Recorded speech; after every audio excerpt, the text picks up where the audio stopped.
claro como es anamnesis, ¿no? Detalles. Físico. El examen físico y su confiabilidad. Y aquí comenzamos con lo que es la impresión general. El examen físico es lo que realiza el médico valiéndose solo de sus instrumentos sencillos. Cuando hablamos de instrumentos sencillos, ¿qué hablamos?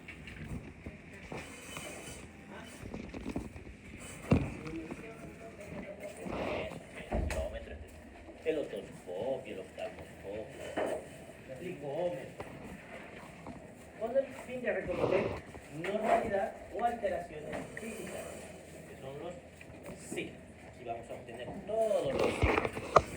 Si bien en la historia clínica hemos preguntado algunos signos, pero aquí los vamos a corroborar. Aquí vamos a poner puro signo, ya no reconocer normalidad o alteraciones físicas. La mayor parte del examen físico, todo va a estar normal. No que tenga todo alterado. Pero, ¿qué hemos dicho de la palabra normal en la historia clínica? Está prohibido. No se usa esa palabra. Si está normal, hay formas de describir cuando está normal. La realización completa y ordenada del examen físico permite no solo orientar y racionalizar la solicitud de exámenes importantes, sino también genera confianza y fortalece la relación médico-paciente. En este momento que estamos en contacto con ese ser humano, con ese paciente, pues se tiene que fortalecer esta relación y aumentar la confianza que nos tiene ese paciente. Está entregando su vida básicamente para que le demos alguna solución a algún problema que tiene. Pero aquí dice racionalizar la solicitud de exámenes. ¿A qué se refiere eso? Eso, de que no pidamos exámenes sin motivo, porque la medicina se ha estado transformando, más que todo. A nivel de Estados Unidos se ve bastante. Una medicina de protección, autoprotección. Más nos estamos cuidando de lo que vaya a decir el abogado, si hemos seguido el protocolo, y con ese miedo constante a las demandas, se está comenzando a exagerar demasiado la solicitud de estudios innecesarios. Por ejemplo, un resfriado común, ¿qué laboratorio le pediría? ¿Qué estudio complementario pediría a un paciente que creen que está resfriado?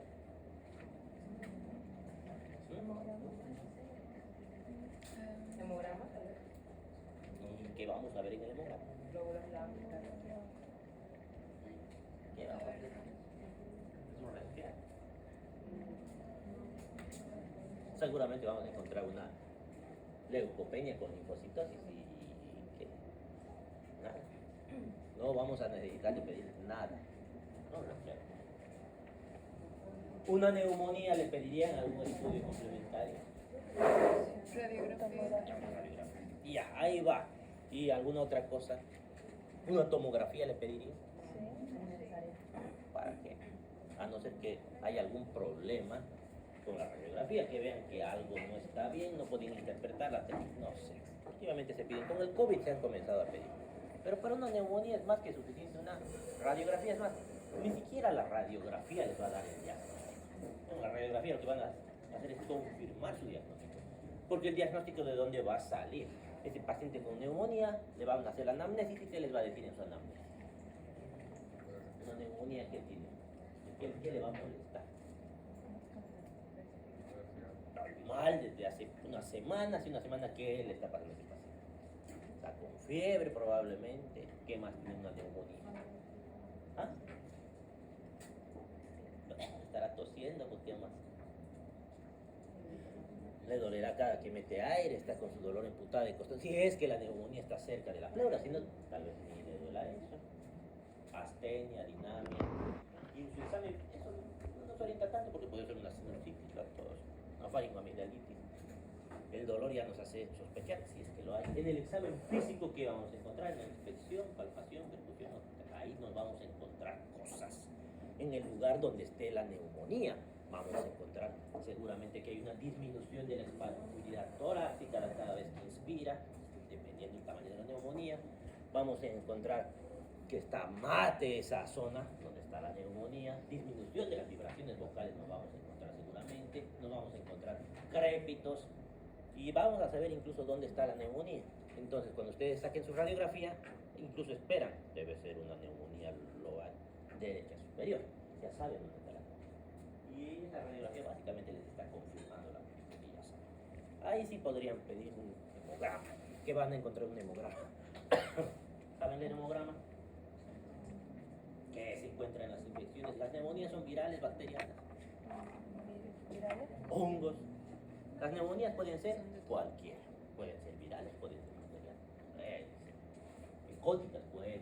Pero lo común, lo más común que es bacterianas, las neumonías. Eso es lo más común. La neumonía, diferente a la faringoamigdalitis, que la mayoría son virales. Y en esas neumonías típicas que se van a encontrar en el hemograma. Eso es el microbiológico. ¿Cómo se lee un hemograma? ¿Qué es lo primero que se debe leer? Los leucocitos. ¿Cómo van a estar? ¿Elevados, bajos? Y si están elevados, ¿cómo se les dice? Leucocitos. ¿Qué más encontramos en las infecciones bacterianas? Los leucocitos. Ya sabemos que están elevados. ¿Qué más se ven de los leucocitos? Hay varios tipos de leucocitos. ¿Cuáles conocen? Ya, ¿cómo van a estar? ¿Quién va a estar allí? Ya, los segmentados son una variedad de... Entonces le vamos a llamar a ese hemograma una leucocitosis con neutrofilia. Y eso es compatible con infecciones bacterianas. Compatible. No es lo único en lo que se ve. Cualquier cosa hace subir los leucocitos. Hasta comer hace subir los leucocitos. Pero si tenemos un paciente que le hacemos en ayunas, que estamos en el contexto de que está con fiebre, tiene un poco neumónico y encontramos una leucocitosis, pues decimos eso es compatible. ¿Ya? Y eso es más que suficiente, no tiene por qué pedirle más cosas. Tal vez si está expectorando, ¿qué más le pediría? Un cultivo y antibiograma para ver si en 3 días el antibiótico que han usado es el adecuado. Y no necesitan pedir tomografía de cráneo, radiografía de pelvis, PCR y demás que suelen pedir. Hasta reacción de vital, ellas parte de historia de la medicina. Entonces hay que racionalizar. ¿Cómo voy a racionalizar? Porque si yo no sé hacer el examen físico, si mi anamnesis ha sido muy pobre, no voy a tener un diagnóstico en mente. Y si no tengo un diagnóstico en mente, mi paciente está con fiebre, ¿qué voy a hacer? Estoy perdido, ¿qué harían ustedes? ¿Y ahora qué tiene mi paciente? ¿Qué suelen hacer los que están medio perdidos? Le van a pedir hemograma, glicemia, urea creatinina, ionograma, gasometría, PCR, fracción de Vidal, moco fecal, le van a pedir prueba de COVID, le van a pedir tomografía de tórax, de abdomen, examen de orina, cultivo de orina, todo lo que se les ocurra le van a pedir. ¿Por qué? No saben qué tiene su paciente. ¿Qué están esperando? Que el laboratorio les diga qué es lo que tiene sus estudios complementarios, les digan qué tiene. Peor todavía que llega a su radiografía ni saben leer. Ahora, ¿quién me lo lee? Ya. Porque no se ha hecho una anamnesis y un examen físico adecuado. Porque si se hubiera hecho adecuado, si yo supiera hacer el examen físico, ya sabría que eso es una neumonía. Y por ahí ni radiografía necesitaría incluso. El orden, que ya hemos repetido varias veces, es primero ven. Entonces eso es inspección. En esa neumonía, ¿qué voy a ver? ¿Voy a ver el pulmón? A ver, ¿qué puedo ver? Mira, si está taquipneico. ¿Qué más? Si está expandiendo, porque ¿cómo va a expandir el tórax? Tiene que expandir simétrico. Pero si veo que expande solamente un lado, no está expandiendo, algo me hace sospechar que hay alguna situación que está trayendo este problema. A la palpación que vamos a ver en ese tórax. Ahí no saben todavía, no han leído. Tal vez algunos sepan, y ahí vemos las vibraciones del motor. Sentimos 33, 33, y se nota como vibra ese pecho. Y sabemos que en los procesos de condensación, como la neumonía, va a vibrar más fuerte. Si hay un derrame pleural, va a vibrar menos, porque hay una capa de líquido entre mi mano y ese pulmón, entonces hace que vibre menos. Si hay neumotórax, que es aire, va a vibrar, y así vamos a aprender más adelante cómo con el examen físico podemos llegar al diagnóstico. No necesitamos tantos estudios complementarios. Percusión, vamos a percutir. ahora vamos a aprender qué es la percusión. ¿Qué era la percusión? ¿Qué les dije que era la percusión? Provocar sonidos en el cuerpo y ese sonido lo tenemos que interpretar. Vamos a ver más adelante cómo se interpreta. Y finalmente hacemos la auscultación y escuchamos. Manda ahí. Ponte ahí. Escuchamos ahí sus créditos. Escuchamos como burbujitas ahí en ese pulmón, como tiene neumonía. O sus estertores, que es secreciones que se están moviendo en los bronquios. Es bueno que vayamos a encontrar, ¿no? Y si tengo dudas, vuelvo a empezar. Vuelvo a hacer mi inspección, palpación, pero si tengo dudas. Ahora, ¿se puede hacer en todo el cuerpo estas cosas? No. Unas partes no se van a poder. Por ejemplo, en cabeza puedo hacer todo esto. Puedo inspeccionar. ¿Qué voy a ver en la inspección en cabeza? La forma de ese cráneo, ¿no? Estará normocéfalo, ¿qué más?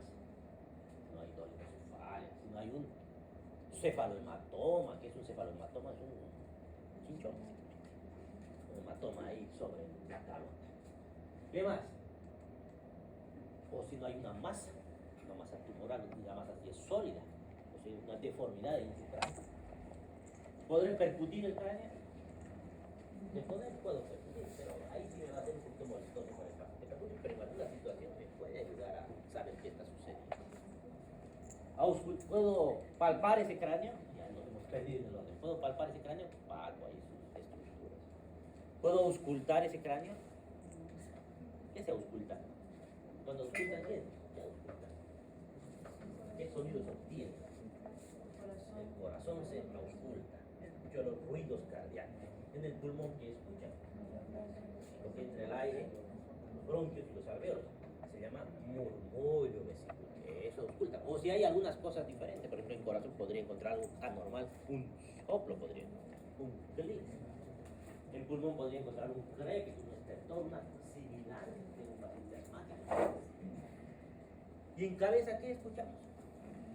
¿Cómo piensa el paciente? Voy a escuchar esto. ¿Qué hay en cabeza? ¿Qué hay ahí adentro? El murmullo vesicular es de los alveolos. ¿En cabeza qué hay? ¿Qué hay adentro? Piensa en 33. ¿Qué voy a escuchar? ¿Qué hay dentro de la cabeza? ¿Qué puede sonar dentro de la cabeza? ¿Qué hay dentro de una calota? Pues normalmente, ¿qué debería encontrar dentro del cráneo? La masa encefálica. ¿Qué más hay aparte de masa encefálica? Los vasos sanguíneos. Y en los vasos sanguíneos pasan cosas, ¿no? ¿Para qué sirven los vasos sanguíneos? Para llevar la sangre arterial y no la sangre venosa, ¿no? ¿Qué más hay? Líquido cefalorraquídeo. Bueno, eso va a sonar una cosa. ¿Qué podría sonar ahí adentro de todo lo que les he dicho? Los vasos. ¿Pero es normal que suenen? No es normal, a no ser que me encuentre con una normalidad, como un aneurisma. ¿Se acuerdan lo que era un aneurisma? Ya hemos hablado varias veces. ¿Qué es un aneurisma? La dilatación. Y si hay una dilatación, ¿qué va a pasar con mi flujo? Va a pasar de laminar a turbulento. Y por tanto, voy a escuchar un soplo. Si tengo un aneurisma en el cerebro, escucharé un soplo. Ahora, tendría que ser muy grande porque la calota es gruesa, no es fácil escuchar. Hay que poner en la zona más delgada de la calota, a nivel del temporal. Ahí podría escuchar un soplo. Parece raro, pero hay. Les soy sincero y honesto, jamás he escuchado un soplo en cabeza. Pero está descrito. Así que en los niños va a ser mucho más fácil, evidentemente. ¿Qué más? En el resto del cuerpo todo se puede hacer, pero hay algunas cosas que tampoco tienen tanto sentido hacer en el resto del cuerpo. Por ejemplo, en piernas, ¿para qué voy a disfrutar? Bien. Inspección.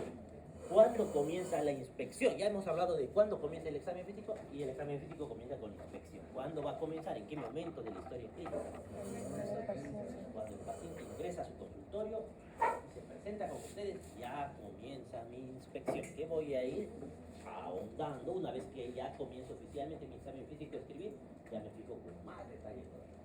Se inicia desde el primer contacto entre el paciente y el médico. Continúa durante toda la anamnesis. Porque mientras le estamos preguntando cosas, nos estamos fijando sus movimientos, nos estamos fijando todo el color de su piel, estamos viendo a los ojos, estoy viendo sus escleróticas. Entonces, continúa durante la anamnesis, esa inspección. Y se completa cuando se examina al paciente. Ya cuando oficialmente comienzo mi examen físico, estoy completando la inspección de cada parte del cuerpo. Salud. Palpación. Para la palpación vamos a usar las manos. Es la apreciación manual de la sensibilidad. Si toco al paciente y le duele, con un pequeño roce, pues ya empiezo, tendrá alodinia. Ya estoy encontrando. El tamaño de qué es lo que estoy palpando. Ejemplo, tengo un paciente con una fractura en el antebrazo que estaré palpando. La deformidad ósea, que tenga edema, se golpeó la rodilla, está totalmente hinchada esa rodilla. Estoy palpando ese aumento de volumen. Ya estoy palpando en cualquier parte del cuerpo.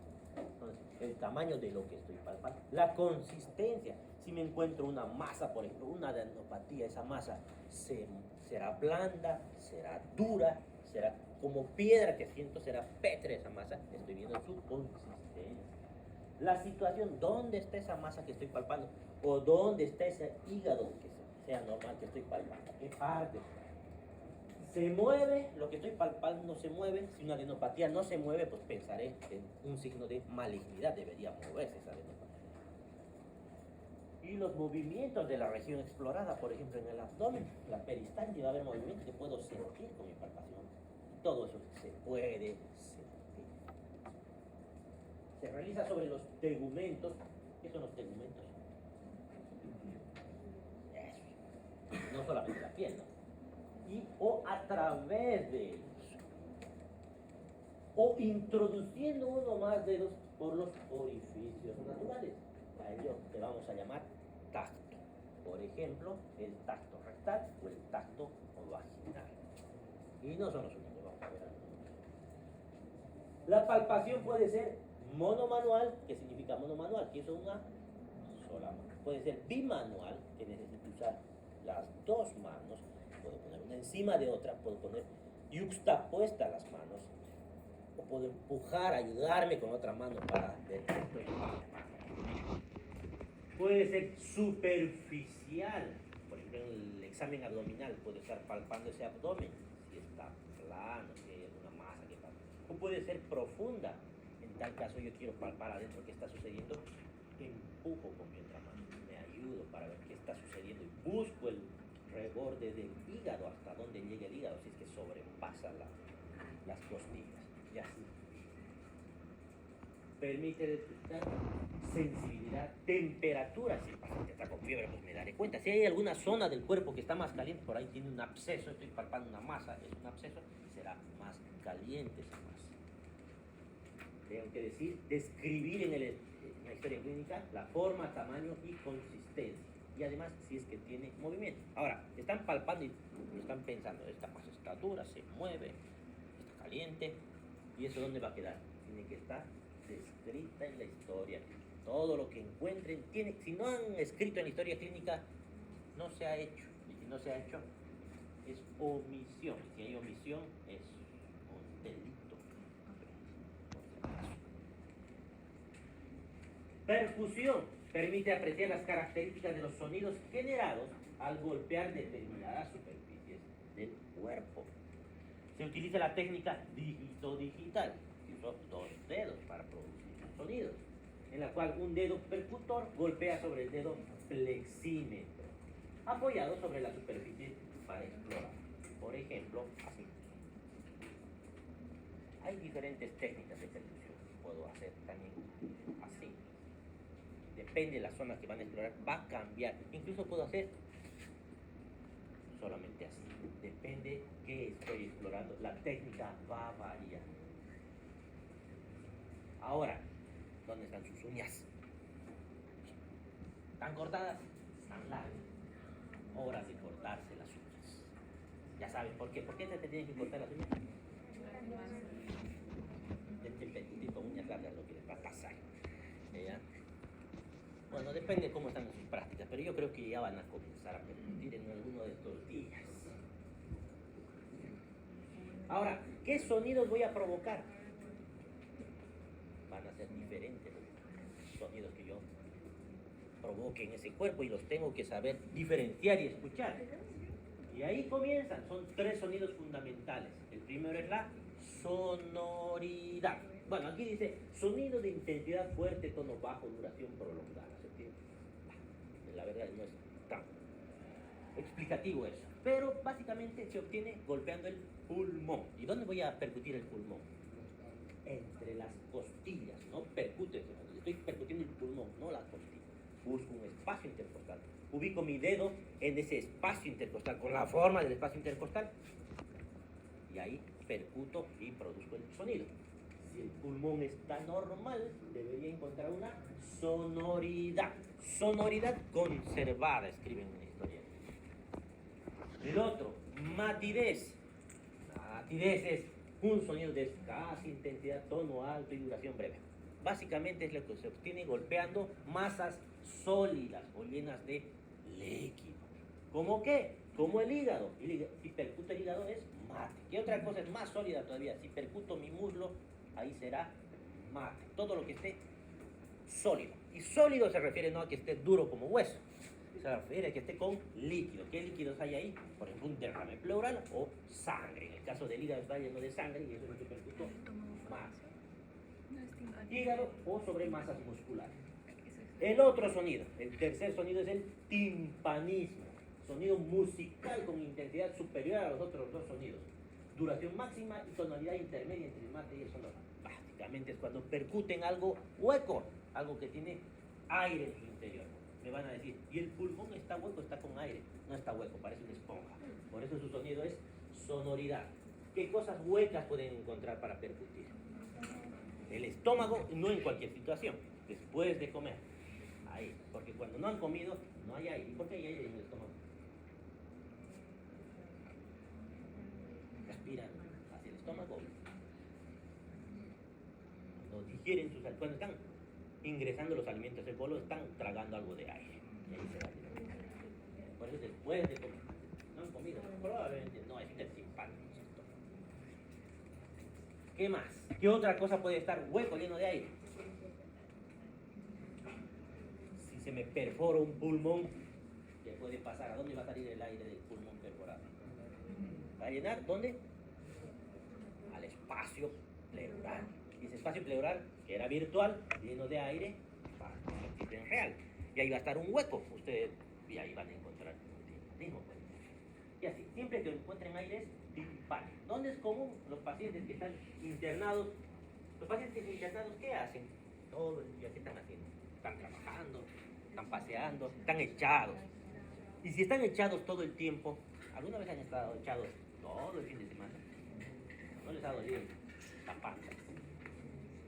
La digestión necesita el peristaltismo que nosotros caminemos. Si no caminamos, el peristaltismo disminuye. Y como no hay peristaltismo, le cuesta a los intestinos moverse, empieza a llenarse de aire por la misma digestión. Y al inflarse de aire, los intestinos, ¿qué les va a pasar? Se van a distender. Y si se distienden, van a doler. Lo mismo que pasa cuando tienen diarrea, duele, es más o menos por eso. Sumados estos tres sonidos fundamentales, cuando les pregunte cuáles son los tres sonidos fundamentales, ¿cuáles son? Eso. Algunos, por si acaso, la sonoridad le van a decir claro pulmonar. Es lo mismo. Claro pulmonar, le dicen. En vez de sonoridad pulmonar, le dicen claro pulmonar. Es lo mismo. Es más, yo mismo a veces escribo claro pulmonar. Suena más. Submatidez, variación del sonido entre mate, con mayor sonoridad, y un tono más grave. Básicamente, submatidez es cuando percuten un órgano sólido que está debajo de un órgano con algo de aire, como el pulmón encima del hígado. Ahí pueden encontrar la submatidez.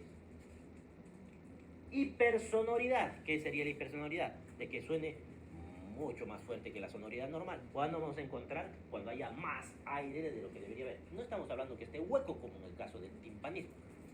En el pulmón, ¿en qué situación podría haber más aire de lo que debería?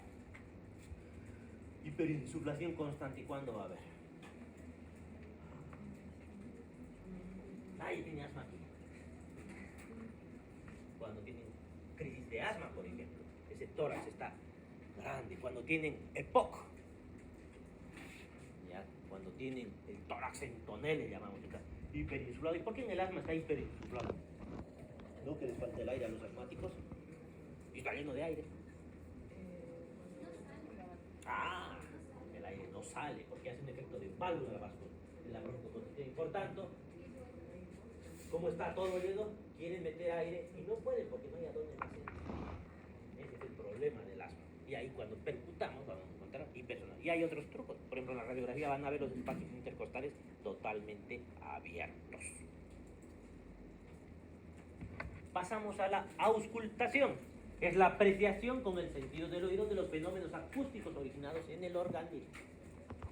Y para eso vamos a usar el estetoscopio. Antes no había estetoscopio, pero ya se auscultaba. ¿Cómo creen que auscultaban ante los médicos? Ponían directamente al tórax del paciente y así auscultaban. Cuando descubrieron de que se podían enfermar de cosas, le ponían ya un paño al paciente, igual escuchaban. Ahora ya responde ya, no te mandas en hacer eso. Así que tenemos nuestro estetoscopio. Este estetoscopio, ¿qué características tiene?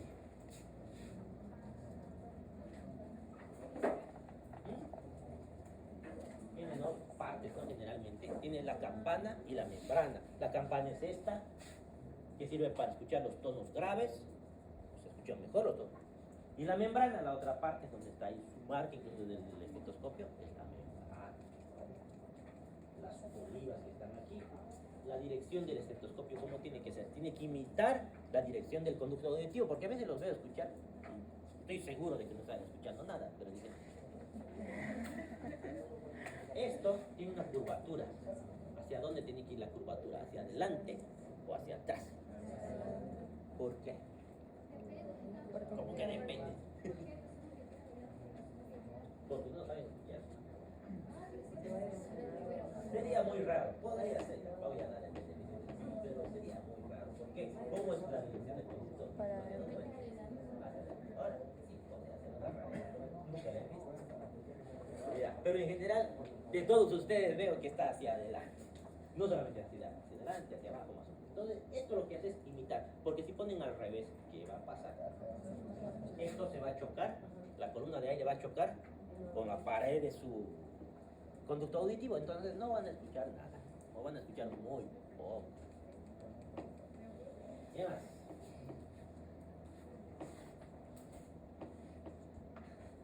Ahora hay algunos que tienen esto para cambiar, le ponen otra membrana más chiquita para que sean pediátricos. Eso es moda solo.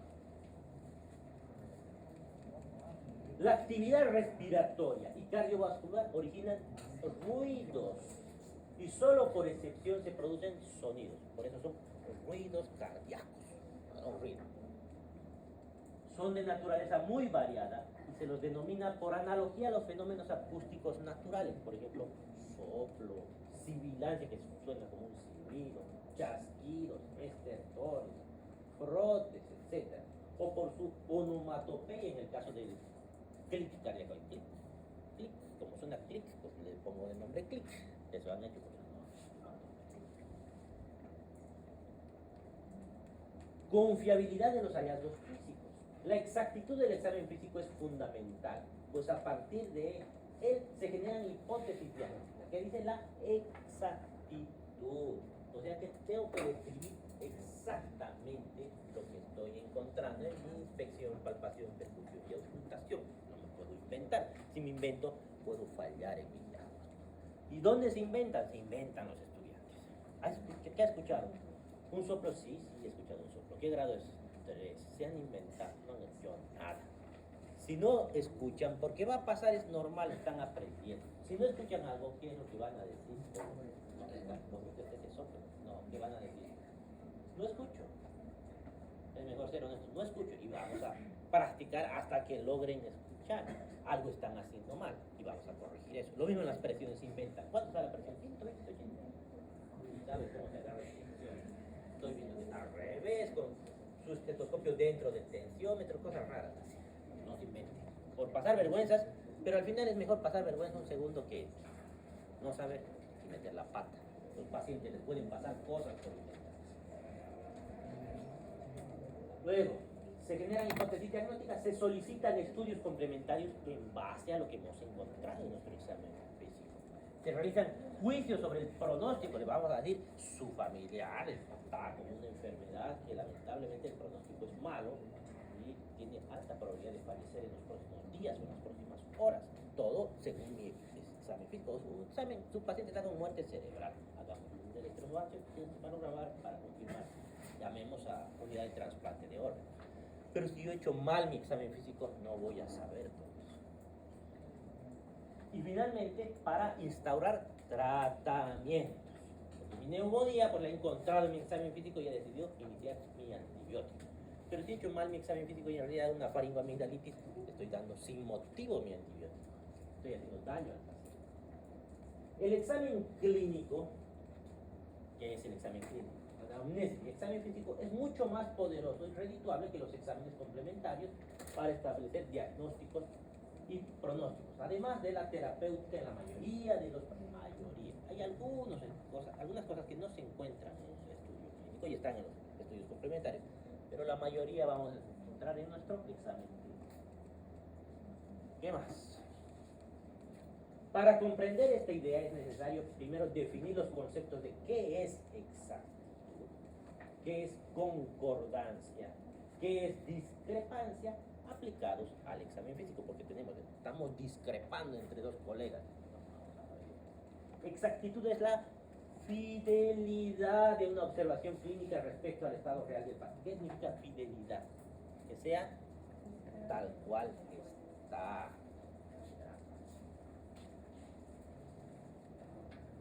Concordancia.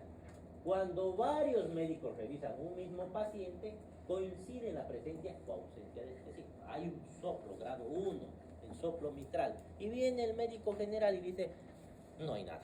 Viene el internista y dice, hay un soplo grado 2. Y el cardiólogo dice, no, es un soplo grado 1. Vienen otros 5 médicos y dicen, sí, evidentemente está un soplo grado 1.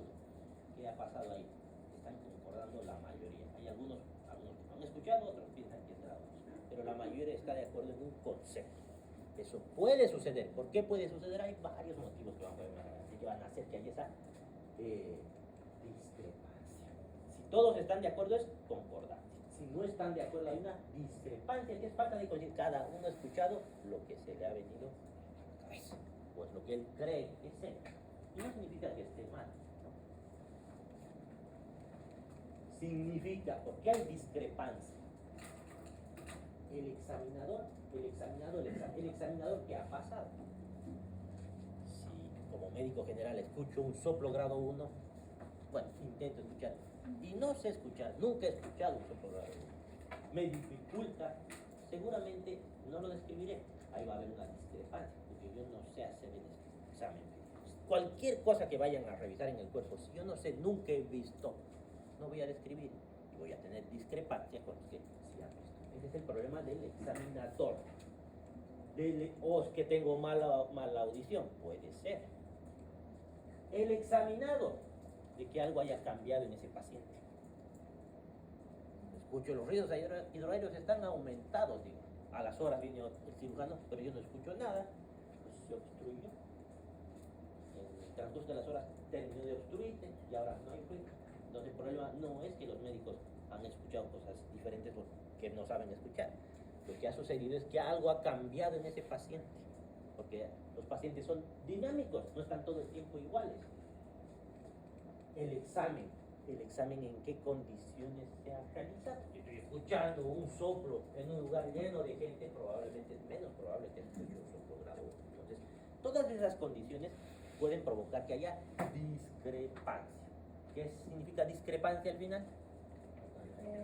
Encontrar cosas diferentes. Conclusión, una de las principales obligaciones del estudiante y también del profesional en actividad es mejorar su competencia clínica en pos del mejor cuidado de los pacientes. ¿Qué significa eso?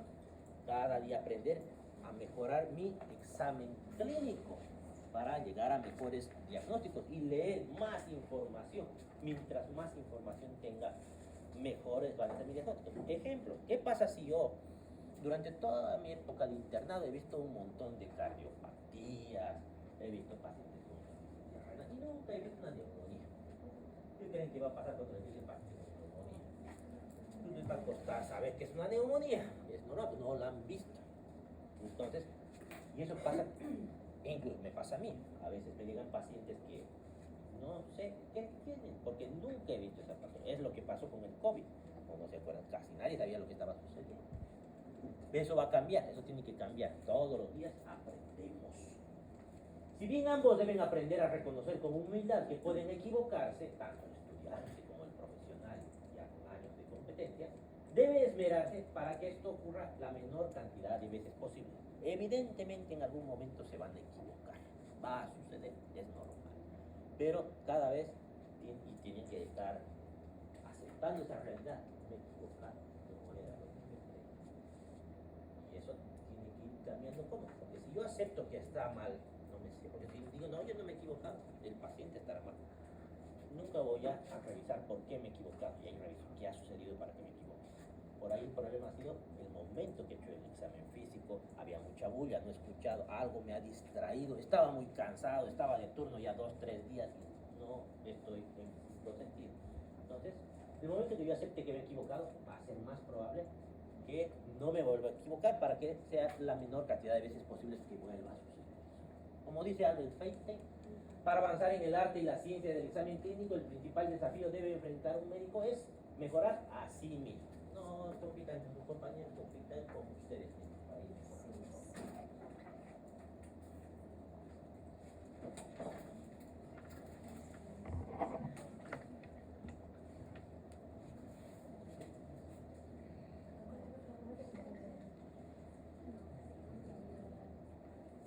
Siguiente. Los dos temas eran muy cortos. Impresión general. Ya sabemos los conceptos de cómo hacer el examen físico. Ahora comenzaremos con el examen físico como tal. ¿Cómo se divide el examen físico? ¿Cómo se divide la anamnesis? ¿Cómo empieza la anamnesis? ¿Con qué? Ya. Luego, ya, muy bien. ¿Cómo se divide el examen físico? Examen físico. Examen físico general. No, eso es las partes. ¿Cómo realizo eso? El examen físico general, ¿cómo está a grandes rasgos mi paciente? Y luego, ¿qué viene? El examen físico segmentario. El examen físico segmentario también tiene esfuerzo. Primero cabeza, sería, etcétera, etcétera. Entonces, aquí empezamos a hablar de instrucción general, que es el examen físico general. Le ponen algunos nombres diferentes. Eso. Introducción. Su utilidad aumenta con la experiencia y el desarrollo del topo clínico. Eso, por ejemplo, cuando yo empecé mis prácticas, se me hacía raro que veía que pasaba un paciente por la puerta, ha llegado un cardiópata, decía. ¿Por qué yo veo a alguien caminando y ya? No, es un cardiópata. A ver, revisaremos si es cierto que están tomando el pelo. Y evidentemente no lo conocían, pero estaba pasando la puerta y ya sabían. Es un paciente renal, hay que alistar para llamar al nefrólogo. ¿Cómo saben eso? Eso va a suceder a modo que vayan viendo más y más y más. Y con el paso de los días. Bueno, la residencia es bien fácil, ¿no? Porque todos los días ven lo mismo.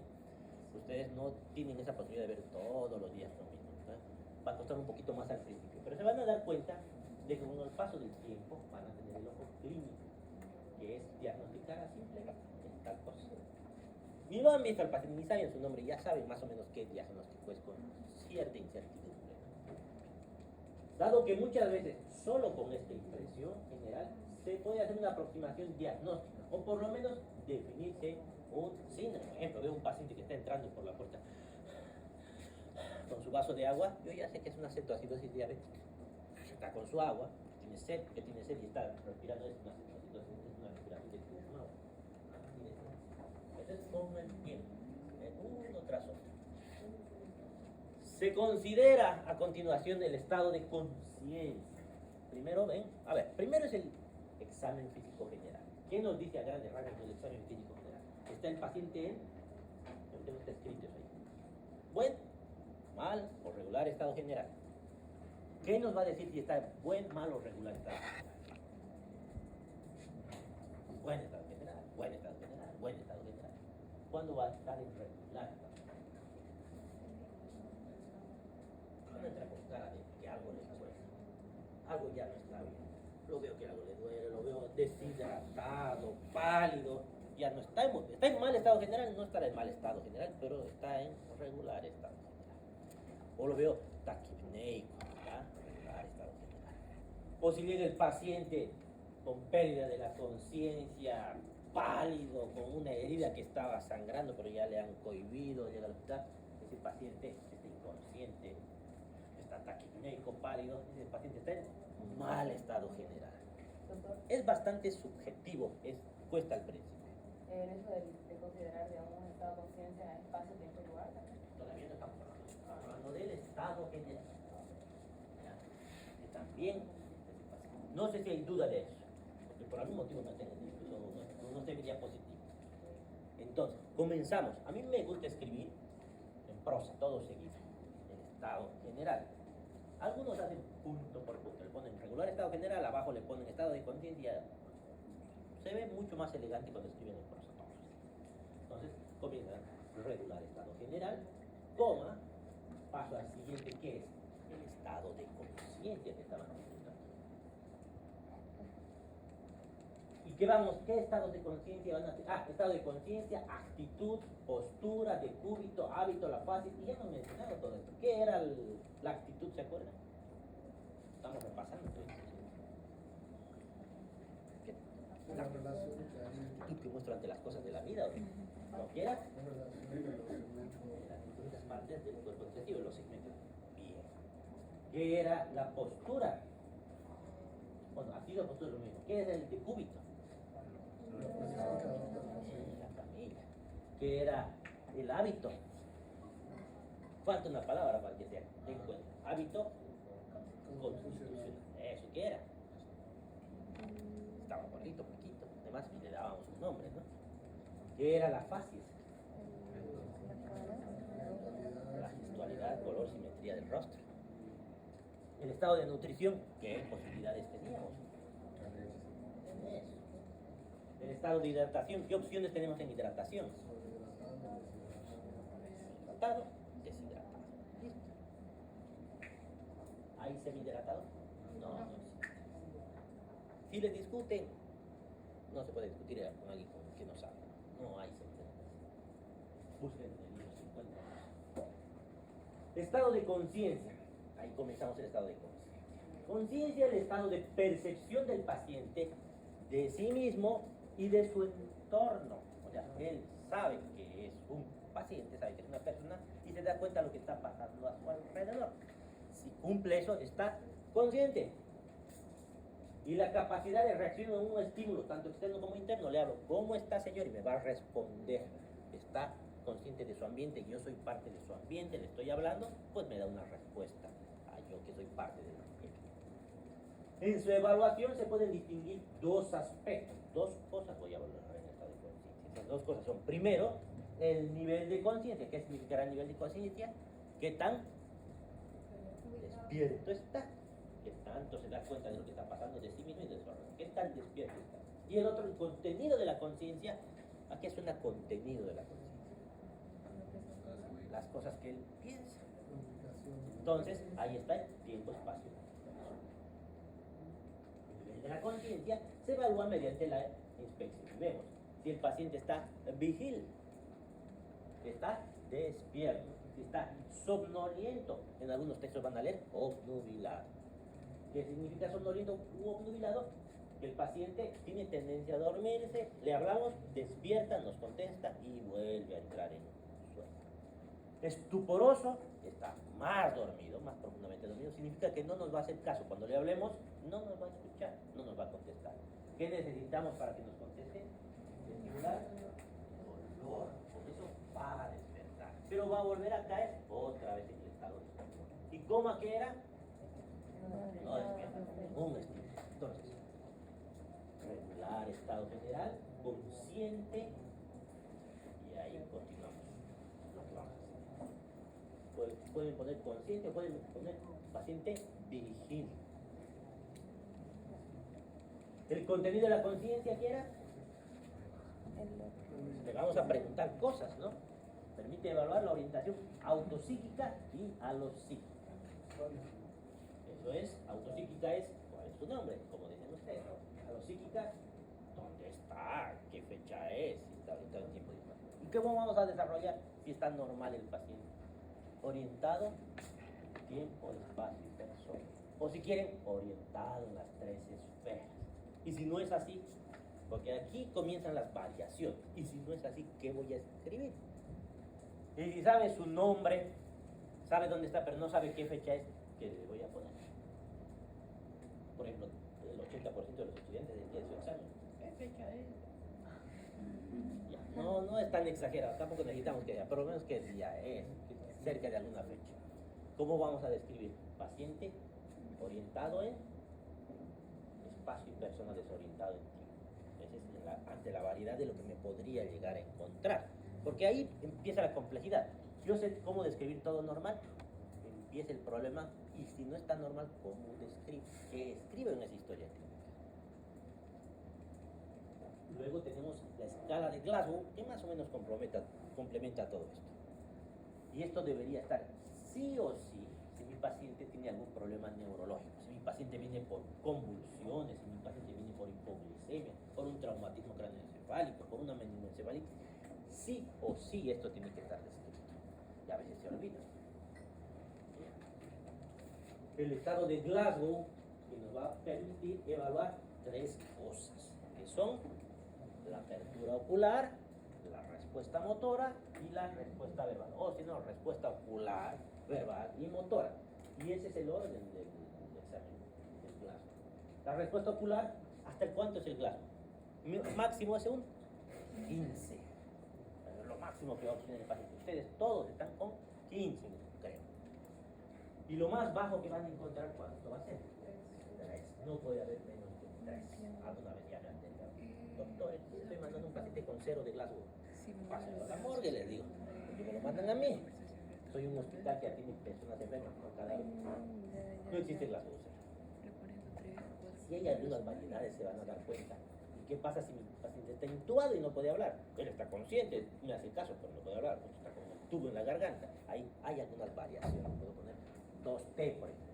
Ya he valorado 2 esferas, pero no he valorado la parte verbal. Le puse una T para decir no puedo valorar. Hay variaciones. Apertura ocular, si es espontánea, será 4. ¿Qué significa eso? Cuando lo vean al paciente, nos está mirando, está con 4. Ante una orden verbal, volvemos a lo anterior, ¿no? El paciente está con los ojos cerrados, le hablamos y abre los ojos. Nos hace caso. 3. Ante estímulos dolorosos, no abre los ojos aunque yo le abra. Tengo que provocar dolor para que pueda abrirlos. Y si no hay respuesta, no abre los ojos. Con nada que le haga, pongo 1. Y si mi paciente ha sufrido un traumatismo craneoencefálico, le golpeó la llanta en la cara y está hinchada su cara, ¿voy a valorar eso? No voy a poder valorar. Me hace caso de todo, pero no puedo porque están hinchados sus ojos. Ahí tengo que justificar el motivo por el que no es valorable la apertura ocular. Se justifica. Han de encontrarse pues. Respuesta motora. Le hablamos y nos obedece. Levante la mano y levanta la mano. Ya, con eso tenemos 6, que es el máximo. Esta escala de Glasgow de memoria para su examen. Porque le voy a poner un caso clínico, no le voy a poner escala, le voy a poner un caso clínico. Paciente que sufre accidente de tránsito, llega, con ausencia de respuesta ocular, se le pide que levante la extremidad inferior, lo hace o no lo hace, o lo que sea, y está desorientado. ¿Cuánto es un Glasgow? No me interesa que la sepan solamente la tabla, me interesa que sepan aplicarlo. Le voy a poner casos clínicos para saber si saben valorar el Glasgow. Entonces, no solamente memorizar, sino tienen que interpretar esta tabla. Ante estímulo doloroso, localiza el dolor, va a tener 5. ¿Qué significa eso? Levante la mano, no levanta nada, no me hace caso, está fásico yo sí, no me hace caso. Pero le aprieto por el brazo y levanta o retira el brazo con el dolor. Entonces ahí hay una respuesta al dolor, está localizando el dolor. Sí. Retira el miembro estimulado, hace 4. Aquí reacción del dolor, el otro retira directamente 4. Flexiona, hace flexión el paciente. 3. Extiende, 2. Y nos responde 1. Respuesta verbal. Le hablo, está orientado 5. Le hablo, pero tiene una conversación algo confusa, habla cualquier cosa y eso van a ver harto en los hospitales. 4. Usa palabras inapropiadas. 3. El lenguaje es incomprensible. 2. Y no hay respuesta. 1. Y el mínimo 1. Podemos llegar a tener 3. ¿Para qué nos sirve esto? Nos guía algunas cosas. Por ejemplo, nos ayuda a tomar decisiones. Si mi paciente tiene menos de 8 de Glasgow, debo intubar ese paciente. ¿Qué significa intubar? ¿Han escuchado eso? Al rato está con un tubo, les he dicho. ¿Qué significa intubar?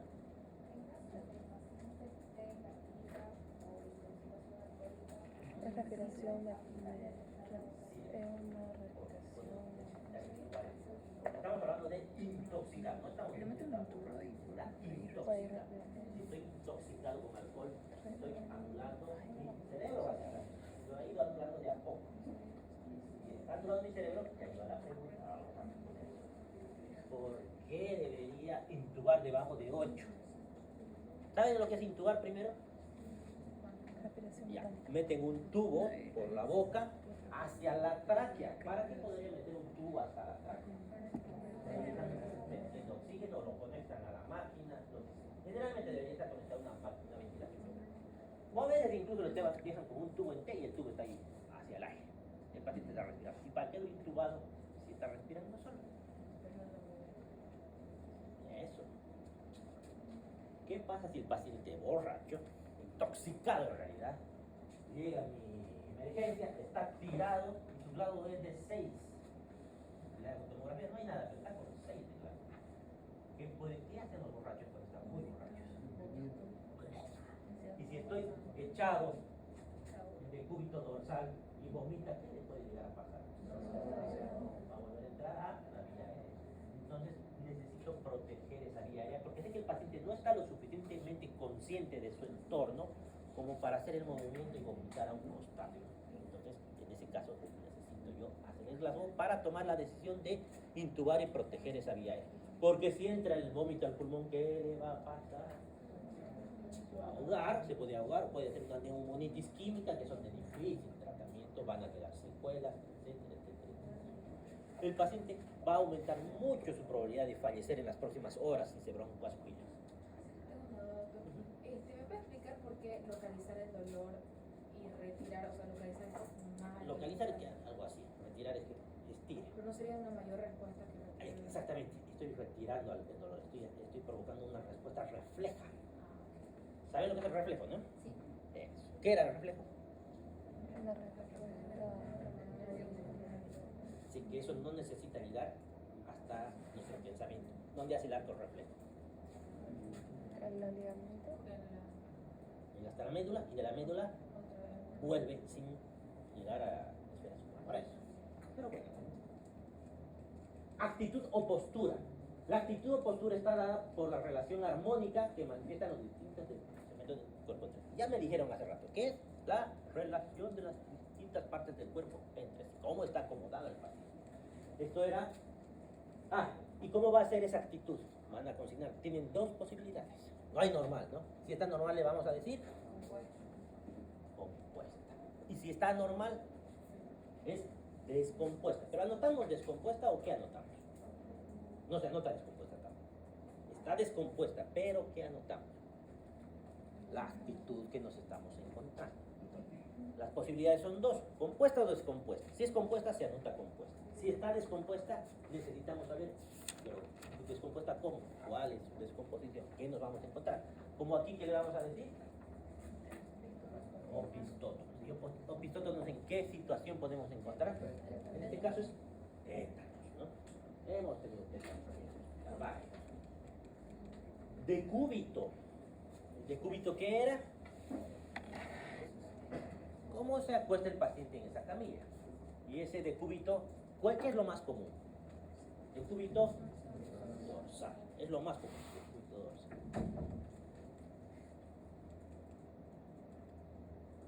Al inspeccionar el paciente en decúbito se debe constatar en primer lugar si este decúbito es activo. ¿Qué significaba activo y pasivo? Activo es que puede cambiar de posición. No solamente mover, sino cambiar de decúbito. Puedo pasar del decúbito dorsal al ventral. Porque puedo estar decúbito dorsal activo, muevo mis manos, hasta puedo mover el pie, pero no puedo cambiar de decúbito, porque tengo mi fractura de cadera y no voy a poder. Eso es pasivo. Listo. Ya sabemos eso. Por ejemplo, alteración de la conciencia, caquexia, cualquier cosa que hace que no pueda cambiar de decúbito. Puede ser a su vez indiferente, preferencial u obligado. Entonces tenemos decúbito dorsal activo, indiferente o preferencial u obligado. ¿Qué significa indiferente? Me da igual el decúbito que adopte, no me trae ni bien ni mal. Preferencial, el enfermo se siente mejor, disminuyen sus molestias cuando se acomoda de ese lado, por algún motivo, algo, por ejemplo, una posición antiálgica, que siempre les pregunto en el examen, me ponen dolor lumbar. No, ese es el ejemplo, no es solamente dolor lumbar la posición antiálgica. ¿Qué significa antiálgico? ¿Qué es álgico? El paciente está álgico. ¿Qué significa? Que le duele. Entonces, ¿qué sería una posición antiálgica? Una posición que disminuya ese dolor o que haga que no le duela. Insisto, las veces que preguntan en el examen siempre me responden lo mismo, tal cual dice en el libro. Cuando le duele la espalda, no, es cualquier tipo de dolor que mejora con el cambio de posición. Obligado, la patología que padece imposibilita otras posiciones, como alteraciones articulares, contracturas o dolores. En cualquiera de estas variedades, el paciente puede colocarse en decúbito dorsal, ventral o lateral. Decúbito, no puede adoptarlo. Por ejemplo, el caso de ortopnea, ya cambia ese decúbito. Ortopnea. ¿Cuándo le llamamos ortopnea? Cuando el paciente tiene que estar sentado, no puede estar echado. Se echa, ¿qué le va a pasar? Ortopnea. Nea, que era respiración. Entonces necesita estar sentado para poder respirar. Genupectoral es la posición maometana, cuando está echado ahí agarra su almohada, pone al frente y se apoya en la almohada. ¿Por qué? Porque tiene derrame dental. Puede adoptarlo, activo o pasivo. Pasivo, coma, caquexia, parálisis. Activo puede ser indiferente, que está sano, preferencial por el dolor, por la disnea, palpitación. Obligado, artropatías, parálisis o dolor. Dorsal, ventral, lateral. Eso ya es casa de los ejemplos. ¿Sí? En un pectoral era de un lado, ¿no? No, es apoyado. A ver, vamos a imaginar que estoy sentado, echado en mi camilla. Y aquí me apoyo. Por eso le dicen posición maometana, que estoy rezándole al Dios, a ese Dios. ¿Ya?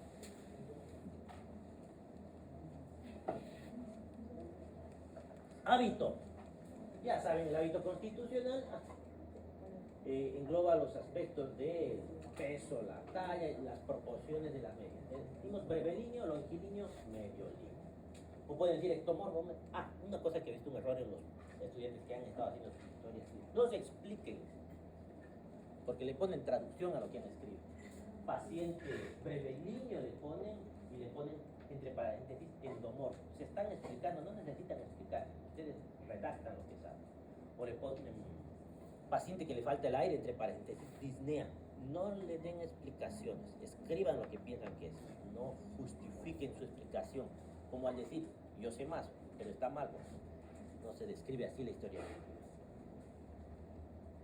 Probablemente porque esté con tal cosa, no hay probabilidad. Ustedes en el examen físico, ¿qué tienen que escribir? Lo que encuentran, nada más que lo que encuentran. No tienen que asumir que es por una cosa, nada, no se diagnostica nada, solamente describen, nada más. Ya más abajo, en las consideraciones diagnósticas, le darán el diagnóstico, justificarán por qué es su diagnóstico, lo que sea. En el examen físico no tienen nada que justificar ni nada, solamente describan lo que se ve, lo que se palpa, lo que se percute y lo que se oculta, nada más. Facies, una expresión facial atenta con un tinte acorde a las variantes étnicas y de transparencia de la piel y simétrica es considerada normal. Pero hemos dicho que la palabra normal no existe. Entonces, ¿qué vamos a decir? ¿Qué posibilidades tenemos? Compuesta si está normal, o si no, si es compuesta. Si está descompuesta, ¿qué escribimos? las fases que nos vayamos a encontrar. La fase leonina que está ahí. Estado de nutrición. La valoración completa del estado de nutrición supera la simple valoración que hemos mencionado esto. Pero tenemos un marcador, que es el índice de masa corporal. Por tanto, tengo que pesar y medir a mi paciente y sacar y poner en la historia clínica su índice de masa corporal. Y ahí decidir si está con desnutrición, sobrepeso, obesidad o lo que nos encontremos.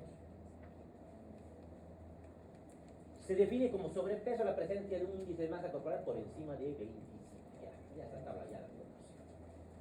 Para aumentar su sensibilidad se agrega la medición del perímetro de la cintura, cuyos valores de más, hemos dicho pregunta de examen, ¿no? Más de 102 en el hombre y más de 88 en la mujer, nos aumenta el riesgo cardiovascular. Ahora, en la historia clínica no me van a poner 103 de cintura con aumento del riesgo cardiovascular. No, solamente 103. Ustedes ya saben que aumenta su riesgo cardiovascular.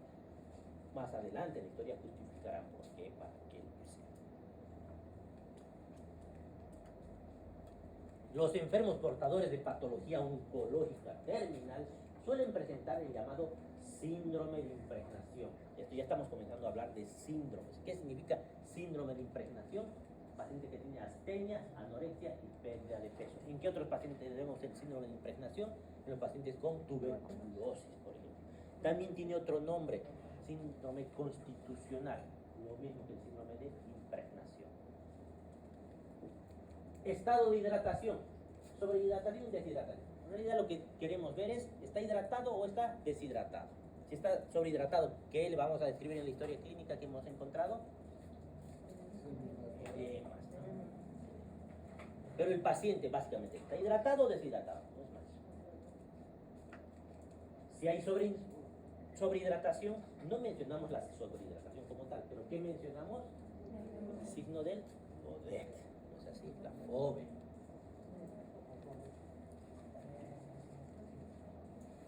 El déficit de agua corporal, la deshidratación en cambio, dice que hay déficit de agua, puede haber déficit de sodio, en este caso se dice depresión de volumen. Las causas más frecuentes de deshidratación son que el paciente no está consumiendo líquidos, uso excesivo de diuréticos o que está con diarrea intensa. Ojo y mucho cuidado con los pacientes de tercera edad. Los pacientes de tercera edad tienen algo, se calcifica su glándula pineal con el tiempo. Y al calcificarse algunas cosas cambian en ese paciente, como que dejan de tener sueño, por eso se despiertan temprano los abuelitos, ¿no? ¿Qué más? Dejan de tener sed. Los pacientes de tercera edad no tienen sed. ¿Por qué toman agua entonces si no tienen sed? Si no se mueren, ¿no?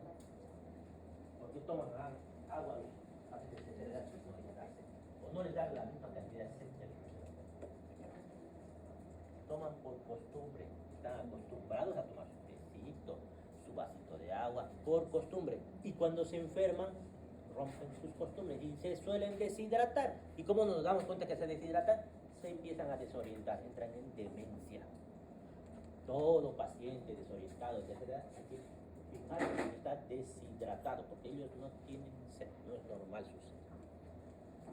Entonces ellos tienen falta de aporte de impulsos. ¿Quiénes más se pueden deshidratar por falta de ingesta? Tienen sed, pero no pueden ir a traerse su vasito de agua. Los niños hasta cierta edad no pueden. Por eso es que los pacientes, niños por ejemplo con diarrea, ¿de qué se mueren? Se deshidratan, se mueren deshidratados. Lo más importante es la hidratación. Vómitos, podrían deshidratar. Sudoración excesiva, golpe de hidratación. Poliuria, ¿qué era la poliuria? ¿Ah? Eso estamos hablando de cuarto.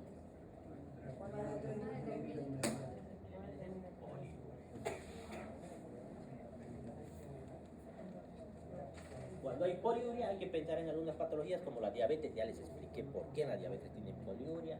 Insuficiencia renal también, dice, pero la insuficiencia renal los pacientes no orinan, tienen una fase que se llama fase poliúrica, donde empiezan a orinar de golpe y dejan de orinar. Y pueden orinar harto también por grandes quemados. ¿Por qué se deshidratan los quemados? Hoy día, bueno, estas 2 semanas, creo que he visto como 8 quemados en San Juan. Han llegado como muy pocas. Por algún motivo hay un montón de quemados. ¿Por qué se deshidratan los quemados? ¿O la Porque célula? no tienen sed. ¿O la Tienen célula? sed. ¿Ah? ¿La célula? ¿Para qué sirve la piel? Cortar. Y tiene que ser más o menos impermeable. Y si no tengo piel, ¿qué va a pasar? Empezará a salir líquido por ahí, como un sudor. ¿Nunca se han hecho heridas? ¿Nunca se han rozado la rodilla de jugar algún deporte y han visto que está húmeda esa piel? Pero imagínense que esté quemado todo esto. Empiezan a perder líquidos, se deshidratan.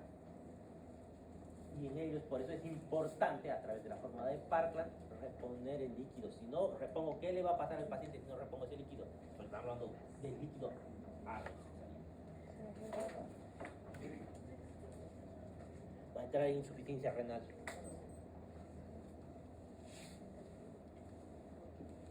Su signo fundamental de la deshidratación es la disminución de la turgencia de la piel, que se investiga mediante la búsqueda del signo del pliegue. Ustedes van y hacen un pellizcón con su dedo, no lastimen, solamente es para ver que esa piel se quede. Si se queda con la forma de su pellizco, pues va a estar deshidratado. ¿Y a quién no le hago eso? Anciano. ¿A quién? Anciano. A los ancianos no le hago el signo del pliegue. ¿Por qué? Porque se Por pierde. más que estén hidratados van a tener su pliegue. Porque veo haciendo el pliegue a los ancianos, no se les hace antes, no funciona, no sirve. ¿Ya? En los niños sí sirve. Signo del pliegue, pelito en la cara anterior del tórax. Sequedad de la mucosa, saque la lengua, saca y su lengua está seca, el paciente está deshidratado. Disminución de la sudoración, axilas secas, globos oculares blandos. ¿Qué significa eso? Que palpan en el globo ocular y se hunde fácilmente. En los niños se ve bastante. No le aprieten. ¿Por qué? Cuando apretan los ojos, ¿qué desencadena? Reflejo vagovagal. El reflejo vagovagal, ¿qué hace? ¿Qué hace el vago? ¿Para qué sirve el vago? Me refiero al cardio muscular. ¿Qué hace? ¿Ah? Es cronótropo negativo, va a bajar la frecuencia cardíaca. Y mi paciente ya es bradicárdico de por sí, pues donde lo va a hacer parar. ¿Ya? Bajo la presión, bajo la frecuencia, también puede vomitar, pero no es lo que más me preocuparía que vomite. ¿Ya? ¿Qué más? Taquicardia. ¿Por qué un paciente deshidratado está taquicárdico? ¿Qué tiene que ver la taquicardia con la deshidratación? El parasimpático. El parasimpático. Si hay menos fluidos en no, nada menos sangre. Eventualmente, si pierdo líquido en todo el cuerpo, como de los líquidos es el espacio intravascular. Y si tengo menos sangre en el espacio intravascular, está disminuyendo mi volumen sanguíneo. Y si baja mi volumen, entonces, ¿qué necesito? Compensar. Es como que hubiera tenido un corte y me esté desangrando, algo así.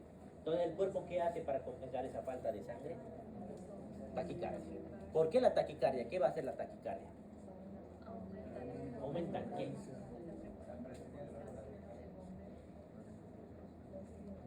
¿Qué es el gasto cardíaco?